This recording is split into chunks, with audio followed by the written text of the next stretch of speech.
नमस्ते सभी को।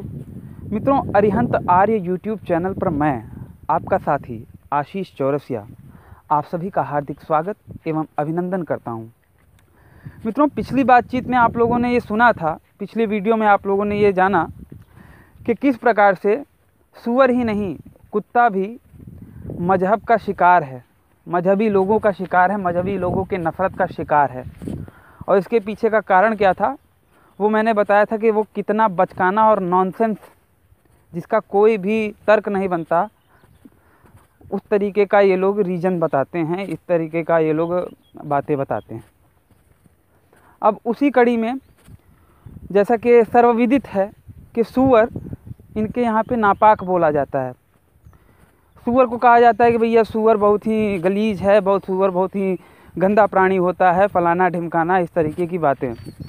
अगर मजहबी किताबों के परिप्रेक्ष्य में देखा जाए तो कुरान में कई जगह पे सूअर के बारे में बोला गया है। सूअर हराम है, इस मसले से कई जगह पे बोला गया है और दीगर हदीसों में भी इसका जिक्र आता है। ठीक है। अच्छा, सूअर को ना खाने का या फिर सूअर हराम है, इसका तो फरमान अल्लाह ने अपने हल्ला वाली किताब में दे दिया है। लेकिन ये इसका कुतर्क क्या करते हैं, डिफ़ाइन कैसे करते हैं इस चीज़ को जस्टिफाई कैसे करते हैं। तो एक मैंने वीडियो देखा था एक मौलाना का, शायद ये जजिसवा ही था क्या, तो वो इसका ये तर्क दे रहे थे, वो मौलाना जो भी था वो ये तर्क दे रहा था कि हम सूअर कुत्ता इसलिए नहीं खाते क्योंकि ख़ास करके जो सूअर है वो अपने पार्टनर के साथ जो हम बिस्तरी, मतलब कि जो भी ढिंक चिका करता है, वो दूसरे लोगों को भी इनवाइट करता है कि आओ मेरे पार्टनर के साथ ऐसा करो। इसलिए अगर हम सूअर को खाएंगे तो सूअर की शिफात या फिर वो सूअर का स्वभाव हमारे अंदर भी चला आएगा, इसलिए हम सूअर को नहीं खाते। ठीक है, उसने ऐसा बोला था वीडियो में। और कुत्ते के बारे में बोला कि जो कुत्ते हैं वो रिश्तों को नहीं देखते और आपसी रिश्तों में ही वो करते हैं। समझ रहे हैं ना क्या कहना चाहता हूँ, वो गलत काम करते हैं। तो इसलिए हम कुत्ते को भी नहीं खाते क्योंकि कुत्ते के जो सिफात है या फिर जो उस प्रकार का स्वभाव है वो हमारे अंदर भी चला आएगा। गाय को इसलिए खाते हैं क्योंकि जो गाय है वो उसका स्वभाव हमें मिलेगा, इसलिए हम गाय को खाते हैं क्योंकि गाय का स्वभाव अच्छा है। ठीक है। अच्छा, पहले सूअर वाले तर्क पे देख लेते हैं कि इनका कहना है कि भैया सूअर जो होते हैं वो अपने पार्टनर के साथ जो करते हैं फिर दूसरे लोगों को भी इनवाइट करते हैं कि भैया मेरे पार्टनर के साथ करो, और ये स्वभाव हमारे अंदर भी आ जाएगा, इसलिए हम सूअर को नहीं खाते। अच्छा, हलाला जो करते हो उसमें तुम अपने पार्टनर के साथ जो किए रहते हो वहीं दूसरे लोगों को भी हलाला के माध्यम से इनवाइट करते हो ना कि आओ मेरे पार्टनर के साथ वहीं करो।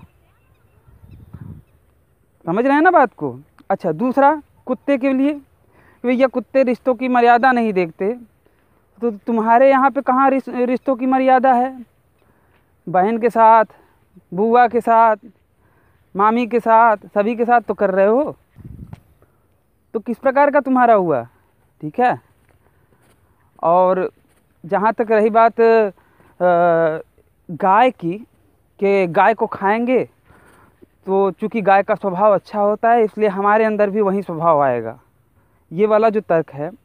अब इन सब तर्कों पे मैं एक बात बताना चाहूँगा कि आप नेट पे सर्च कीजिएगा, राजा कोलंदर एक बहुत ही कुख्यात सीरियल किलर था, बहुत ही बड़ा हत्यारा था भारत में और अभी भी ज़िंदा है, जेल में है। उसके बारे में अगर आप गूगल पे या फिर यूट्यूब पे सर्च करेंगे तो आपको जानकारी मिल जाएगी। वो जिन लोगों को मारता था उनका जो दिमाग है उसे पका के खाता था, जिसके पीछे उसकी भी यही सोच रहती थी कि इसके दिमाग की जो जानकारी है, इसके दिमाग में जो भी जानकारी है, अगर मैं इसके दिमाग को पका के खाऊंगा या फिर मैं इस आमुक व्यक्ति को खाऊंगा तो मेरे अंदर भी वो जानकारी आ जाएगी, वो स्वभाव आ जाएगा, वो सिफात आ जाएगी। तो ऐसी सोच रखने वाले सीरियल किलर से कम थोड़ी ना हैं, जो ये सोचते हैं कि भैया जिस चीज़ को खाएंगे उसका स्वभाव हमारे अंदर आ जाएगा। तब तो ऐसे लोग काफ़ी हद तक राजा कुलंदर के जैसे ही, उस सीरियल किलर के जैसे ही हैं। तो इस प्रकार की बचकाना बातें लोग मजाक लेते हैं जी। और जहाँ तक रही बात, एक बात और है कि इसरो या फिर नासा के जो बुद्धिमान जन हैं, वो वैसे लोग इनके आसपास में ज़्यादा हैं नहीं तो ये लोग तो उन पर भी कहते कि भैया चलो इनको भी खाते हैं, देखते हैं कैसा स्वाद आता है, हमारे अंदर भी वैसा ही दिमाग आ जाएगा, क्योंकि ये लोग तो बड़े दिमागदार हैं। और शायद यही कारण है कि ऐसे लोगों के आसपास में ज़्यादा दिमागदार लोग नहीं रहते। और अगर दिमागदार कोई हो भी जाए ना गलती से, तो ये लोग उसको रहने नहीं देते ज़िंदा। ठीक है, तो उस तरीके से चीज़ें हैं। तो आशा करता हूँ आप लोग इन सब चीज़ों को समझेंगे, और अगली बार से अगर कोई इस प्रकार का कुतर्क आपके सामने देगा, जस्टिफाई करेगा कि भैया ऐसा है इसलिए नहीं खाते और इसलिए ये चीज़ खाते हैं, तो आप भी उनको ये सारे सवाल या फिर ये सारी बातें कह सकते हैं। एक बात और ये लोग बोलते हैं, एक कुतर्क और देते हैं कि जानवरों को हम इसलिए खाते हैं क्योंकि अगर जानवरों को ना खाएं तो जानवरों की आबादी दुनिया में बहुत ज़्यादा बढ़ जाएगी। तो जानवरों की आबादी मेंटेन रहे, इसलिए हम जानवरों को खाते हैं, उन जानवरों को खाते हैं जिनको कि हम खा रहे हैं। समझ रहे हैं ना किन किन के बारे में कह रहा हूँ। तो इस पे मेरा ये जवाब रहेगा इनको कि भैया अगर आबादी को कंट्रोल करने के लिए ही तुम उस चीज़ को या फिर उस जीव को खा रहे हो, तब तो आज के समय में सबसे ज़्यादा आबादी इंसानों की है। जनसंख्या विस्फोट हो रहा है हर देश में, हर पूरी दुनिया में।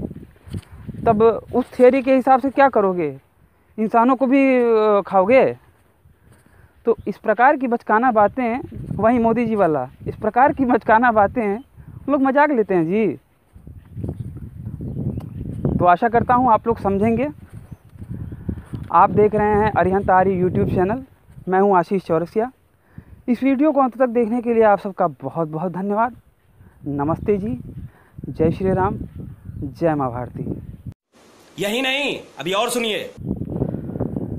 मेरा दिल ये पुकारे आ जाए, मेरे गम के सहारे आ जाए, मेरा दिल ये पुकारे आ जाए।